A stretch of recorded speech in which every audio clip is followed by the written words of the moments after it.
গ্রন্থ নয়, সমগ্র মানব জাতির গ্রন্থ।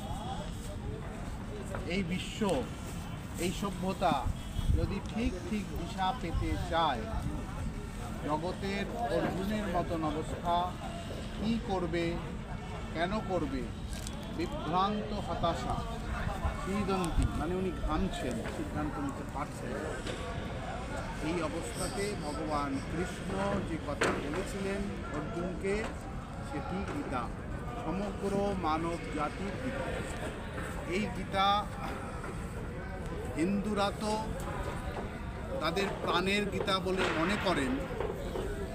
আপনারা জেনে আশ্চর্য কেবলমাত্র হবেন না, আপনাদের নিষ্ঠা গীতার প্রতি বাড়বে।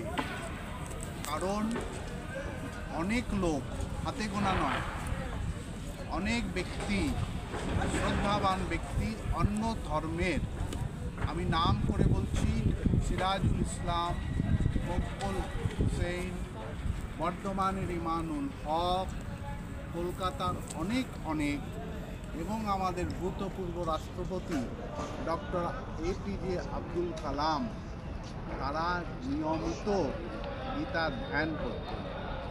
আমরা 2022-এ